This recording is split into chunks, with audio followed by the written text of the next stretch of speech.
తెలుగు శ్రోతలందరికీ నమస్కారం అండి. మన అలనాటి కథలు ఎవర్ గ్రీన్ స్టోరీస్ ఛానల్కి మీ అందరికీ స్వాగతం. నా మనసుకి ఏమైంది ధారావాహిక వింటున్నామండి. రాసిన వారు ప్రకాష్ గారు. ఇక ఆలస్యం చేయకుండా మనం కథలోకి వెళ్ళిపోదామండి. వీడియో చూసిన వెంటనే లైక్ చేసి షేర్ చేసి తప్పకుండా సబ్స్క్రైబ్ చేసుకోండి. మన ఛానల్ని బెల్ ఐకాన్ యాక్టివేట్ చేసుకోండి. సిద్ధు, రేపు ఉదయమే హైదరాబాద్కి వెళ్ళిపోతున్నాం కదా, సరదాగా షాపింగ్కి వెళ్దాం పదా. నాకు మూడ్ లేదండి, మీరు వెళ్ళండి అని అన్నాను. మూడ్ లేకపోతే 4 తెచ్చుకో సిద్ధు, వెళ్దాం పద సిద్ధు. చెప్తే అర్థం కాదా? నాకు రావాలని లేదండి, మీరు వెళ్ళండి అని గట్టిగా అరిచాను. నా అరుపు విని తను భయపడి ఏమీ మాట్లాడకుండా రూమ్ బయటకు వెళ్ళిపోయింది. కాసేపు అలాగే కూర్చున్నాను. అసలు అర్జున్ కృష్ణ చేసిన దానికి మధుమతి గారి మీద కోపం ఎందుకు చూపించాను? ఇందులో తన తప్పే ఉంది అని నాకు నేనే ప్రశ్న వేసుకున్నాను. అనవసరంగా అరిచాను. వెంటనే తనకు సారీ చెప్పాలని అనిపించి రూమ్ బయటకు నడిచాను. కానీ ఆశ్చర్యంగా మధుమతి గారు తలుపు బయటే నుంచొని ఉన్నారు. తన కళ్ళల్లో ఆనందం. నాకు తెలుసు సిద్ధు, నా మీద కోపం నీకు ఎక్కువ సమయం ఉండదు అని. ఎలాగూ సారీ చెప్పడానికి వస్తావు కదా అని నీకోసం ఇక్కడే నుంచున్నాను. సారీ అండి, ఏదో చిరాకులో అలా అరిచేశా.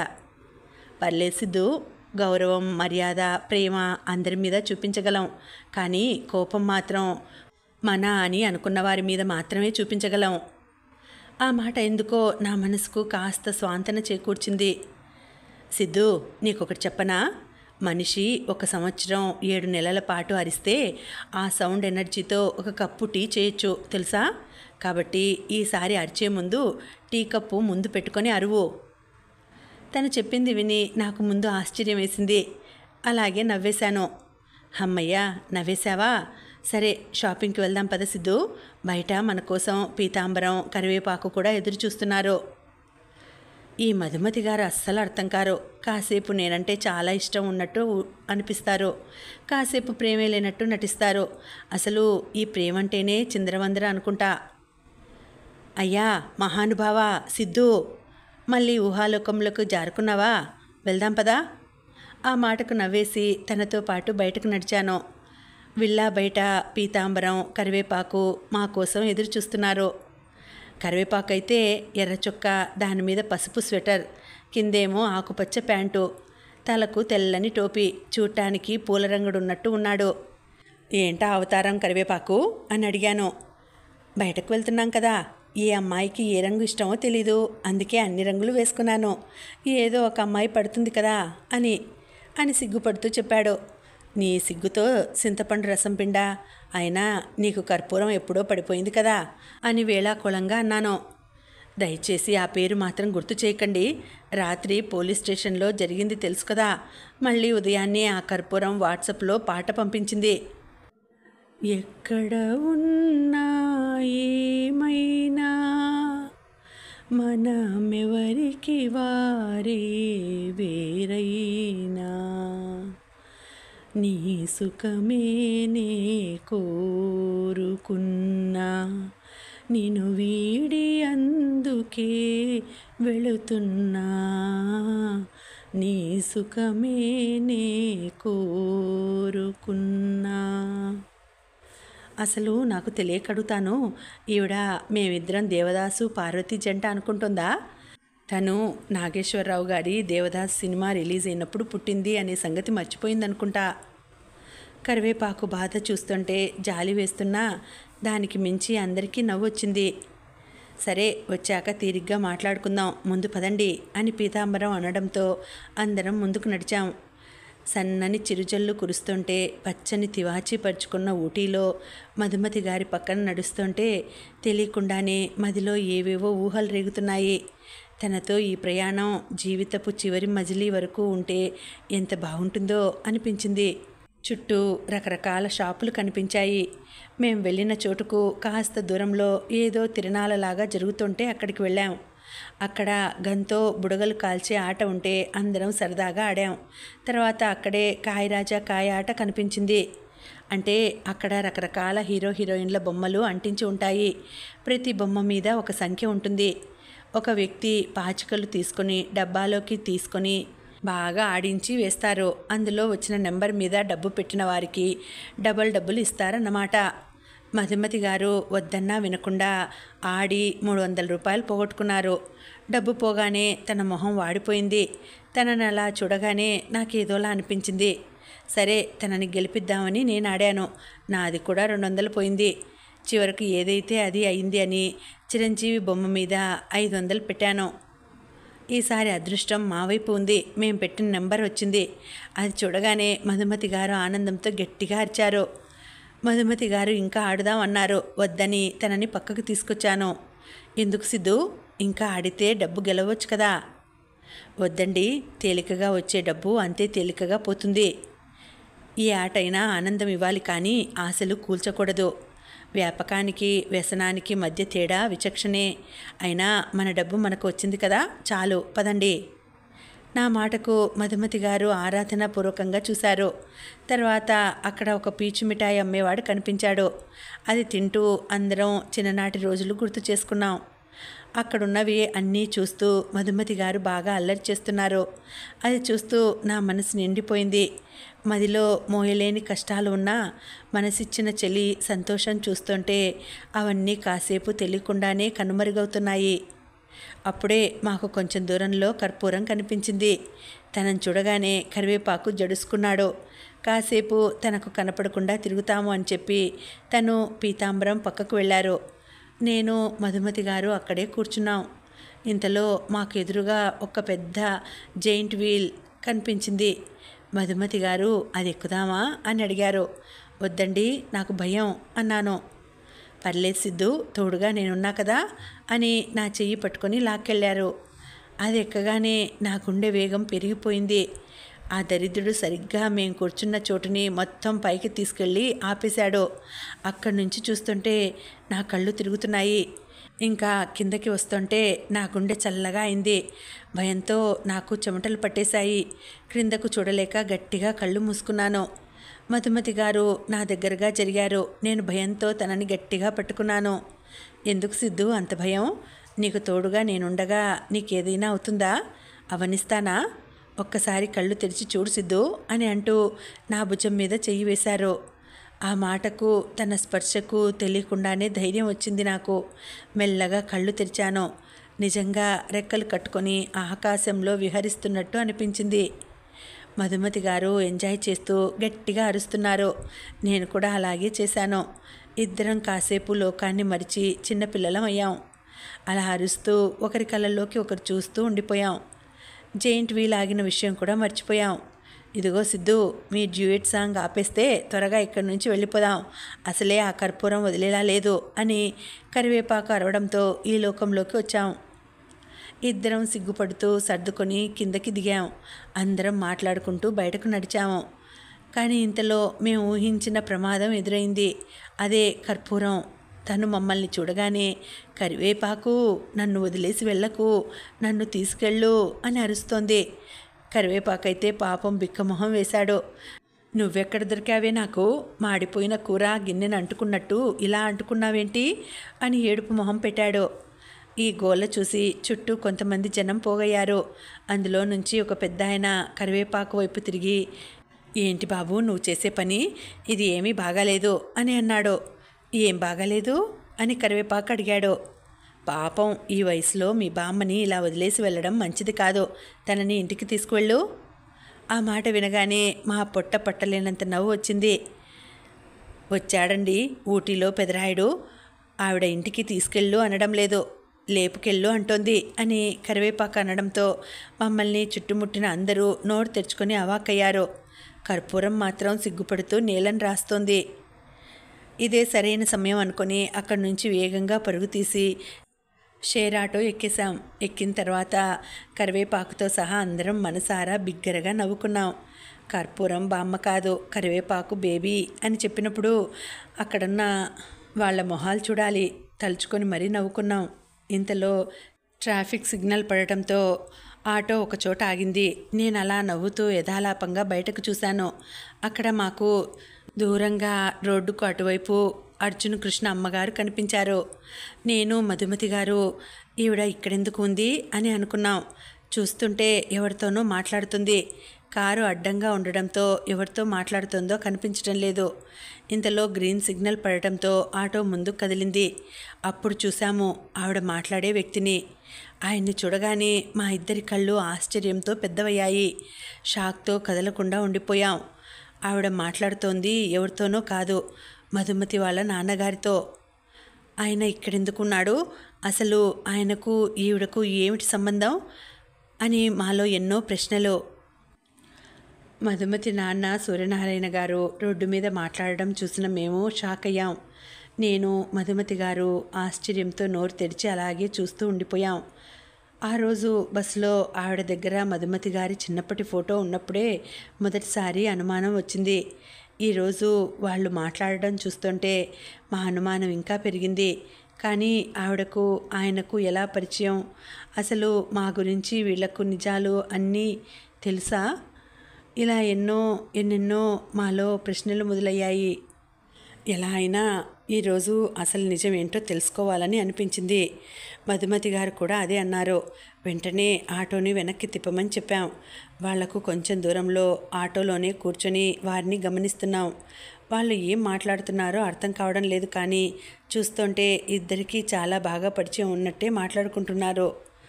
అర్జునకృష్ణ అమ్మగారైతే కళ్ళ నీళ్లతో ఆయన్ని కౌగిలించుకున్నారు. కరివేపాకు పీతాంబరంకు అసలు ఏం జరుగుతుందో అర్థం కాక మా వైపు అయోమయంగా చూశారు. సిద్ధు, ఇంటికి వెళ్లకుండా ఇక్కడ ఈ రహస్య ఆపరేషన్ ఏంటి అడిగాడు పీతాంబరం. కొంపదీసి మీరంతా కలిసి నన్ను కిడ్నాప్ చేద్దామని అనుకుంటున్నారా అన్నాడు కరివేపాకు. కావాలంటే మా ముత్తాత నా బారసాలకు పెట్టిన ఇత్తడి మొలతాడు ఉంది, అది తీసుకొని నన్ను వదిలేయండి. ఆ మాటకు పీతాంబరం వాడివైపు గుర్రుగా చూస్తూ, అరే కరివేపాకు, దేశంలోని దరిద్రానికి ప్యాంటు చొక్కా వేసినట్టు ఉన్నావు. నిన్ను కిడ్నాప్ చేసి మేమేం చేసుకుంటాం? నిన్ను మేపలేక మేమే చావాలి. ఇంకొక మాట మాట్లాడావంటే ఆ ఇత్తడి మొలతాడుతోనే ఊరేసి చంపుతా. ఇలా వాళ్ళు ఇద్దరు గొడవ పడుతుంటే కాసేపు మీరు సైలెంట్గా ఉంటారా అని మధుమతి గారు అరవడంతో ఇద్దరు మౌనంగా ఉండి జరిగేది చూడసాగారు. కాసేపటికి రేణుక గారు మధుమతి నాన్నగారి కారు ఎక్కారు. కారు ముందుకు కదిలింది. నేను వెంటనే ఆటోవాడికి ఆ కారును వెంబడించు అని చెప్పాను. కాసేపటికి ఆ కారు ఒక పెద్ద ఇంటి ముందు ఆగింది. ఆ కారు ఆగగానే ఆ ఇంట్లో నుంచి ఒక ఆవిడ బయటకు వచ్చింది. ఆవిడని చూడగానే మా ఆశ్చర్యం మరింత పెరిగింది. ఎందుకంటే అక్కడ ఉన్నది ఎవరో కాదు, మధుమతి అమ్మ సత్యవతి గారు. అసలు నాకైతే ఈరోజు షాకుల మీద షాకులు తగులుతున్నాయి. ఉదయం అర్జున్ కృష్ణ గారు ప్రపోజ్ చేయడం, ఇప్పుడేమో ఇలా. అసలు నా జీవితంలో ఏం జరుగుతుందో అస్సలు అర్థం కావడం లేదు. దేవుడా, మాట వరుసకు నా జీవితాన్ని మలుపు తిప్పమని అడిగా, కానీ మరీ ఊపిరి ఆడనంతగా తిప్పాలా? ఇంతలో వాళ్ళు ముగ్గురు నవ్వుకుంటూ ఆ ఇంట్లోకి వెళ్ళిపోయారు. ఇప్పుడు వాళ్ళు లోపల ఏం మాట్లాడుకుంటున్నారో తెలుసుకోవడం ఎలాగైనా సరే ఆ ఇంట్లోకి వెళ్ళాలి అని అనుకున్నాం. ఆటో వాడికి డబ్బులు ఇచ్చి పంపించేశాం. మెల్లగా ఒకసారి ఇంటి చుట్టూ గమనించాను. అప్పుడే కిటికీలో నుంచి లోపలికి చూస్తే ఆడవాళ్ళిద్దరూ వంట చేస్తున్నారు. సూర్యనారాయణ గారు మాత్రం టీవీ చూస్తున్నారు. అప్పుడే ఇంటి పక్కనే ఉన్న నిచ్చెన ఒకదాన్ని గమనించాము. దాని సాయంతో మొదటి అంతస్తులో ఉన్న బాల్కనీ చేరుకోవచ్చు. కానీ హాల్లో ఉన్న సూర్యనారాయణ గారికి మేము పైకి ఎక్కే సమయంలో కనిపించే ప్రమాదం ఉంది. ఇప్పుడు ఆయన దృష్టి మరల్చాలి. అప్పుడు నాకు ఒకటే మార్గం కనిపించింది. అదే పీతాంబరం, కరివేపాకు. అమ్మో, మా వల్ల కాదు. ఏదైనా తేడా వస్తే మేమిద్దరం మళ్ళీ ఆ బూచోడు దగ్గరికి వెళ్ళాలి. ఈసారి వాడు మమ్మల్ని ఇస్త్రీ చేస్తాడు అని ఇద్దరు ఒకేసారి అరిచారు. ప్లీజ్, మాకు మరో దారి లేదు. నేను, మధుమతి గారు పైకి వెళ్ళాలంటే మీ సహాయం కావాలి. సరే, ఇంకేం చేస్తాం? ఈరోజు మా శవాలకు పూలదండ కొనాలని నిర్ణయించుకున్నావు కదా. నాకు అసలే ఒక్కసారి కూడా పెళ్లి కాలేదు. సరే పీతాంబరం, పదా, నువ్వేమీ మాట్లాడకు, ఈసారి మొత్తం నేను చూసుకుంటా అని కరివేపాకు చెప్పి తర్వాత వాళ్ళిద్దరూ ఇంటి తలుపు తట్టారు. నేను, మధుమతి గారు మేడ మీదకి ఎక్కడానికి నిచ్చెన వేశాము. ఇంతలో సూర్యనారాయణ గారు వచ్చి తలుపు తీశారు. నమస్తే అంకుల్ అన్నాడు కరివేపాకు. ఎద్దులా ఉన్నావు, నేను నీకు అంకులేంటి? ముందు ఎందుకు వచ్చారో చెప్పండి అని చిరాకుగా అడిగాడు. ఇప్పుడు హైదరాబాద్ ఉంది కదా. హా, ఉంది. అయితే ఏంటి? నేను ఒకరోజు కోటిలో కొన్న సెకండ్ హ్యాండ్ స్వెటర్ కింద నీలం రంగు నిక్కర్, కాళ్లకు పసుపు బూట్లు వేసుకొని నా పాటికి నేను రోడ్డు పక్కన అమ్మే మాడిపోయిన బజ్జీలు కొనుక్కొని తింటూ వెళ్తున్నాను. ఇంతలో ఎక్కడి నుంచి వచ్చిందో ఓ మాయదారి నల్లపిల్లి రోడ్డుకి అడ్డంగా వచ్చింది. పిల్లి ఎదురొచ్చింది అని కాసేపు అక్కడే కూర్చున్నాను. ఆ పిల్లి మాత్రం పోలేదు. ఎందుకో అది ముద్దుగా ఉంది కదా అని నేను దాన్ని నా చేతుల్లోకి తీసుకున్నాను. సరిగ్గా అప్పుడు ఆకాశంలో విమానం వెళ్తోంది. ఆ విమానంలో ఉన్న ఎవరో కిటికీలో నుంచి నీళ్ళ బాటలు విసిరేశారు. అది నేరుగా వచ్చి నా ఒళ్ళో ఉన్న నల్ల పిల్లి మీద పడి చనిపోయింది. అలా అది చనిపోయాక నాకు దరిద్రం పట్టుకుంది. ఏమనుకున్నా జరగడం లేదు. స్వామీజీని వెళ్ళి కలిస్తే ఆ పిల్లి చనిపోవడం వల్ల నాకు శని పట్టుకుంది అన్నాడు. ఊటీలో యాగం చేయమని చెప్పారు. దానిలో భాగంగా మేము ఉండే చోటుకు వెనుకింట్లో ఉన్న వారి దగ్గర వెల్లుల్లి, ముందింట్లో మునక్కాయ, పక్కింట్లో పకోడీ తీసుకొని ఒక నల్ల పిల్లికి ఆహారంగా పెడితే ఆ శాపం పోతుంది అంట. మీది మా పక్కిల్లు, మీ ఇంట్లో 1 కేజీ పకోడీ ఉంటే ఇస్తారా అంటూ ఏదో ఒకటి నోటికి వచ్చింది మాట్లాడాడు. ఆ మాటకి సూర్యనారాయణ గారు, మీది హైదరాబాద్ అన్నారు, కొంపదీసి ఎర్రగడ్డ పిచ్చాసుపత్రి నుంచి పారిపోయి వచ్చారా? అవును, ఇంతకీ నీ కథ సరే. ఇంతకీ ఈ ఆంటీ ఎవరు అని పీతాంబరాన్ని అడిగాడు. ఆంటీ అనగానే పీతాంబరానికి పిచ్చి కోపం వచ్చింది. కానీ తనను తాను ఆపుకొని, ఇందాక విమానంలో నుంచి నీళ్ళ సీసా పడింది అని చెప్పాడు కదా, అది వేసింది నేనే. అనుకోకుండా గాలి కోసం విమానం విండో తీస్తే చెయ్యి జారి కింద పడింది. అప్పటి నుంచి నాకు కూడా ఆ శాపం తగిలింది. అందుకే నేను కూడా యాగం చేద్దామని ఇక్కడికి వచ్చాను. మీ కంటికి నేను ఎలా కనిపిస్తున్నాను రా? మరీ అంత వీపీలాగా కనిపిస్తున్నానా? ఇంకొక నిమిషం నా కళ్ళ ముందుంటే కాల్చి పారేస్తాను అని అరవడంతో ఇద్దరూ పరిగెత్తుకుంటూ బయటకు వెళ్ళిపోయారు. నేను, మధుమతి గారు అప్పటికే ఇంటి మొదటి అంతస్తుకు చేరుకున్నాం. అక్కడ బాల్కనీ తలుపులు తెరిచే ఉన్నాయి. మెల్లగా అడుగు వేసుకుంటూ లోపలికి వెళ్ళాము. మేడ మీద ఎవరూ లేరు. కాసేపు పైన ఉన్న గదులు వెతికాము. ఎక్కడా ఏ ఆధారము కనిపించలేదు. మెల్లగా మెట్ల దగ్గర నుంచి క్రిందకి చూస్తే సత్యవతి, సూర్యనారాయణ, రేణుక గారు ముగ్గురు కలిసి భోజనం చేయడం మొదలుపెట్టారు. ఏదో మాట్లాడుకుంటున్నారు, కానీ స్పష్టంగా వినిపించడం లేదు. అందుకని వారు ఉన్న వైపుగా ముందుకు జరిగాము. ఇంతలో మధుమతి గారు ఏదో సీసా కిందకు పడేయడంతో పెద్ద శబ్దం వచ్చింది. అది వినగానే సూర్యనారాయణ గారు పైకి రాబోయారు. ఆయన పైకి వస్తే ఇక అంతే సంగతులు. వెంటనే నేను మ్యావ్ మ్యావ్ అని అన్నాను. ఏదో పిల్లి అనుకుంటా, మీరు భోజనం చేయండి, తర్వాత చూడొచ్చు అని సత్యవతి గారు అనడంతో ఆయన ఆగిపోయారు. అమ్మయ్యా అనుకున్నాను. మధుమతి గారి వైపు చూశాను. సారీ అన్నారు. తనకు శబ్దం చేయకండి, జాగ్రత్త అని చెప్పి ఇద్దరం అలాగే పాకుతూ ముందుకు వెళ్ళాం. ఇప్పుడు వాళ్ళు మాట్లాడేది స్పష్టంగా వినిపిస్తోంది. వాళ్ళ మాటలు ఇలా ఉన్నాయి.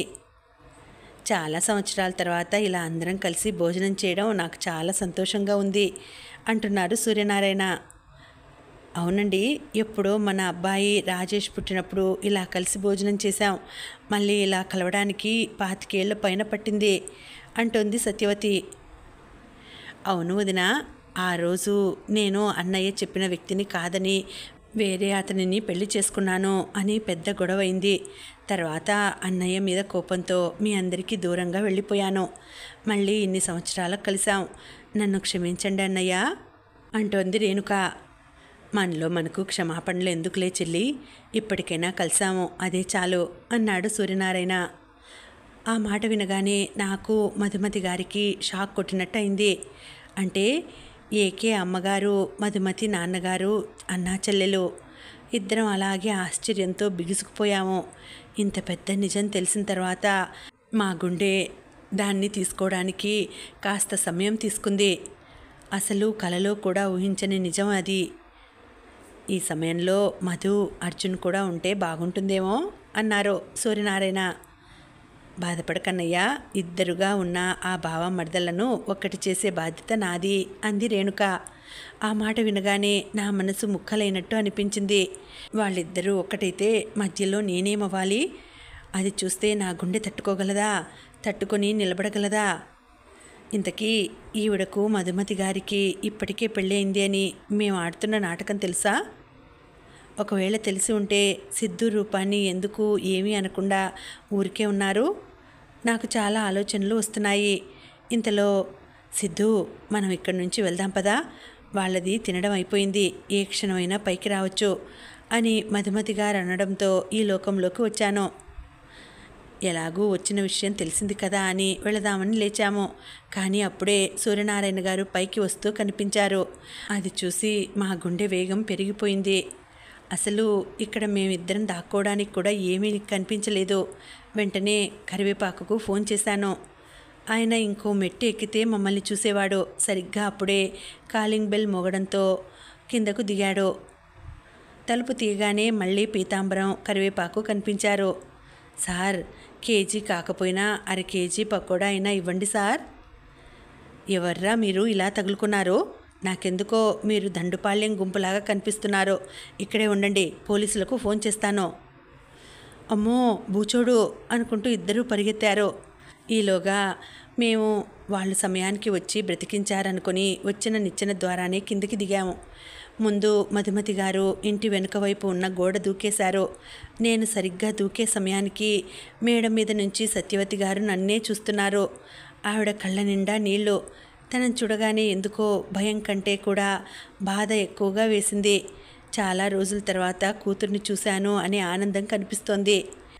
ఆవిడ కళ్ళ నీళ్లతోనే చెయ్యి ఊపారు. నేను కూడా అలాగే చెయ్యి ఊపి క్రిందకి దూకేశాను. అదే సమయానికి పీతాంబరం, కరివేపాకు కూడా పరిగెత్తుకుంటూ మా దగ్గరకు వచ్చారు.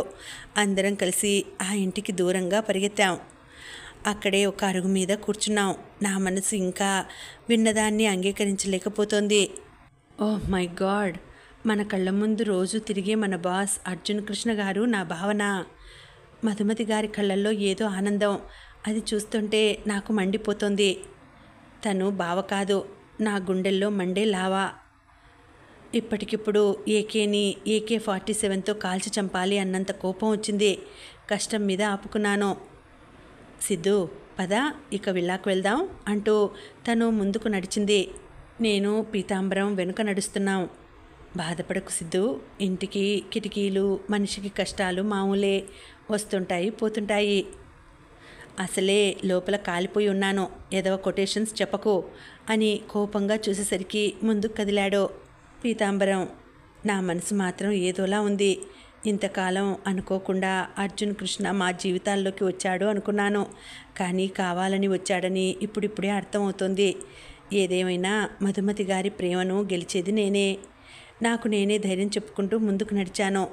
చూడాలి ఈ ప్రేమ సమరంలో విజయం ఎవరికో. బంధమా, బంధుత్వమా? అర్జున్ కృష్ణ నాకు బావా అని తెలిసాక, కాదు నా రూపానికి బావా అని తెలియగానే నా గుండె పగిలినట్టు అనిపించింది. పైగా ఆ విషయం తెలియగానే మధుమతి గారు ఆనందపడ్డారు. అది చూస్తుంటే నాకు మరింత కాలిపోయింది. కానీ ఎప్పటికైనా తన ప్రేమ పొందే అదృష్టం నాదే అని నాకు నేనే గట్టిగా ధైర్యం చెప్పుకున్నాను. అలా ఆలోచిస్తూనే అందరం విల్లాకు చేరుకున్నాం. మేము లోపలికి వెళ్తుండగానే అర్జున్ కృష్ణ గారు ద్వారం దగ్గరే ఉన్నారు. అటు ఇటు తిరుగుతున్నారు. మమ్మల్ని చూడగానే ఆయన మొహం వెలిగిపోయింది. మా దగ్గరకు వేగంగా వచ్చాడు. ఈయనెందుకు ఇలా వస్తున్నాడు?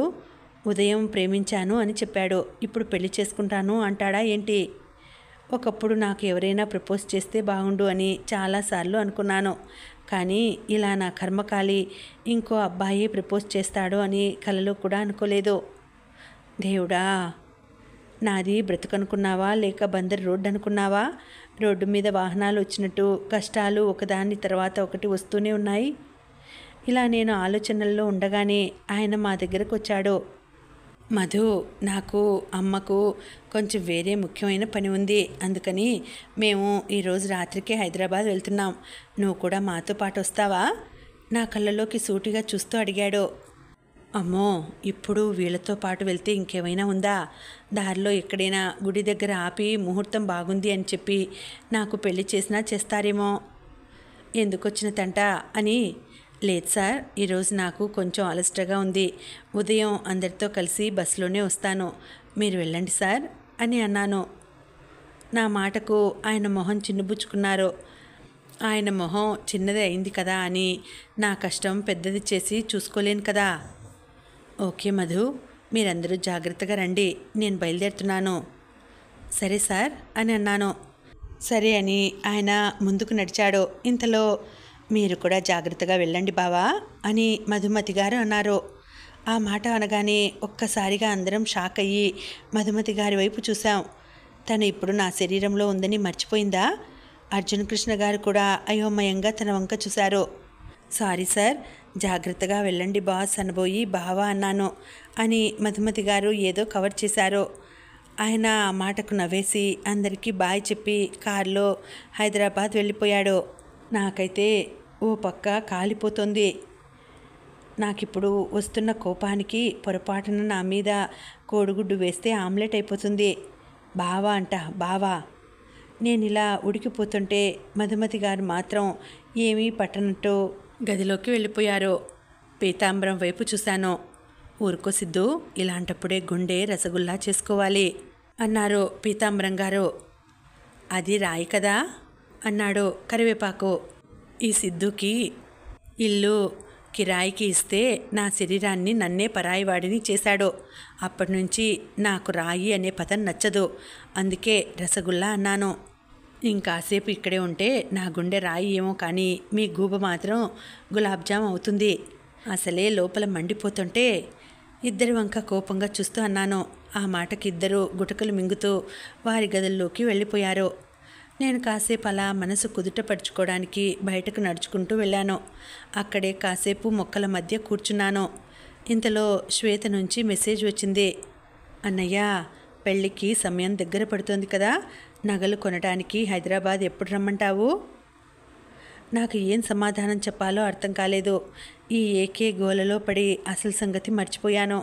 ముందు అసలు లోన్ సంగతి ఏమైందో తెలుసుకుందాం అని ఆ బ్యాంక్ ఏజెంట్కి ఫోన్ చేశాను. హలో మేడం, నేనే మీకు ఫోన్ చేద్దాం అనుకుంటున్నాను. మీ లోన్ 10 లక్షలు ప్రాసెస్ అయింది. ఈరోజు రేపటిలోగా ఎప్పుడైనా మీ అకౌంట్లో డబ్బు జమ అవ్వచ్చు. చాలా థ్యాంక్స్ అండి. ఇకపోతే మీ జీతం నుంచి ప్రతి నెల 6వ తేదీన ఈఎంఐ ఆటోమేటిక్గా కట్ అవుతుంది. మేడం, మరి నా కమిషన్ 10,000 అని నసిగాడు. ఈ కాలంలో కాసులు లేనిదే కాటికి కూడా సుఖంగా పోలేము అని మనసులోనే అనుకొని, ఆ డబ్బులు పడగానే మీ డబ్బులు మీకు పంపిస్తానండి. ఆ మాటకు వాడు ప్రసన్నమయ్యి థ్యాంక్స్ మేడం అని ఫోన్ పెట్టేశాడు. ఇప్పుడు లోన్ 10 లక్షలు వచ్చింది. మరి మిగతా 30 లక్షలు ఎలా తీసుకురావాలి? నా తల తాకట్టు పెట్టినా సరే అంత డబ్బు నాకెవరిస్తారు? ఇలా ఆలోచిస్తూ ఉండగా నా భుజం మీద చెయ్యి పడింది. ఎవరా అని ఉలిక్కిపడి చూస్తే ఎదురుగా పీతాంబరం. ఏంటి సిద్ధు, ఇంకా మధుమతి గురించి ఆలోచిస్తున్నావా? లేదంకుల్, శ్వేత గురించి. తనకేమైంది అని కంగారుగా అడిగాడు. ఏమీ కాలేదంకుల్, తన పెళ్ళి దగ్గర పడుతోంది, కట్నం ఇవ్వాలి కదా, అదే అంత డబ్బు ఎలా సర్దాలా అని ఆలోచిస్తున్నాను. తప్పదు కదా సిద్ధు, అందరికీ పెళ్లిలో ఆడపిల్ల మెడలో పడే 3 ముళ్ళు కనిపిస్తాయి. కానీ ఆ పెళ్ళి సవ్యంగా జరిపించడం కోసం వాళ్ళ తల్లిదండ్రులు గుండెల్లో ఎన్ని ముళ్ళు గుచ్చుకొని ఉంటాయో ఎవరికి ఎరుక? అసలు ఈ కట్నం ఎలా వచ్చిందో తెలుసా అంకుల్? ఒకప్పుడు, అంటే బ్రిటిష్ వాళ్ళు మనల్ని పరిపాలించకముందు అమ్మాయిలకు చాలా చిన్న వయసులోనే పెళ్ళిళ్ళు చేసేవాళ్ళు. కొన్ని చోట్ల ఆర్థిక భారం మోయలేక డబ్బు కోసం ఆ అమ్మాయిల కంటే రెట్టింపు వయసు లేదా ముసలి వాళ్లకు ఇచ్చి కూడా పెళ్లి చేసేవారు. వారు పెళ్ళైన కొన్ని సంవత్సరాలకే ఆ అమ్మాయిలను వితంతువులను చేస్తూ చనిపోయేవారు. పైగా ఇప్పట్లోలా ఫ్యామిలీ ప్లానింగ్ ఆపరేషన్స్ ఎక్కువగా లేకపోవడంతో గంపెడి పిల్లల్ని కనేవారు. భర్త పోయాక ఆ అమ్మాయిల జీవితం మెట్టినింట్లో ఎలా ఉంటుందో తెలియంది కాదు. కొంతమంది జీవితం అయితే దుర్భరం. పోనీ ఇంటి నుంచి బయటకు వెళ్ళిపోదామా అంటే పిల్లలను ఎలా పోషించాలో తెలియదు. అందుకే సూటిపోటి మాటలు, అవమానాలు భరిస్తూ బతికేవారు. ఇలా అవ్వకూడదు అనే అమ్మాయి తల్లిదండ్రులు ఏం చేసేవారంటే, పెళ్లి సమయంలో ఆ అమ్మాయికి కొంచెం బంగారం ఇవ్వడం లేదా తన పేరు మీద రాసేవారు. ఎందుకంటే భవిష్యత్తులో ఏమైనా జరిగినా తన కాలు మీద తను నిలబడడానికి. దీన్నే కట్నం అనేవారు. కట్నం అంటే అప్పట్లో అమ్మాయిలకు వారి తల్లిదండ్రులు ఇచ్చే భరోసా అని అర్థం. కానీ బ్రిటిష్ వారు పరిపాలనలో ఒక కొత్త చట్టం తీసుకొచ్చారు. అదేంటంటే అమ్మాయిల పేరు మీద ఎలాంటి ఆస్తులు ఉండకూడదు అని. ఆ చట్టం వచ్చాక అమ్మాయిల తల్లిదండ్రులు వాళ్ళు ఇవ్వాలనుకునే ఆస్తులు అల్లుడి పేరు రాయడం మొదలుపెట్టారు. తర్వాత 1956లో ఆ చట్టం తీసేసినా సరే అప్పటికే ఆలస్యం అయిపోయింది. పెళ్లి చేసుకునే సమయంలో అమ్మాయి కుటుంబం అబ్బాయి వాళ్ళు అడిగినంత ఇవ్వడం అనేది అందరికీ పాకిపోయింది. అదే ఇప్పటికీ కొనసాగుతుంది. అలా కట్నం అనేది అమ్మాయికి భరోసా నుంచి వారి తల్లిదండ్రులకు బరువుగా ఎప్పుడూ మారిపోయింది. ఇంకా ఉందండి, కథ కొనసాగుతుంది. మళ్ళీ వచ్చే వీడియోలో తర్వాతి భాగం వినేద్దామండి. అంతవరకు సెలవు. నమస్తే.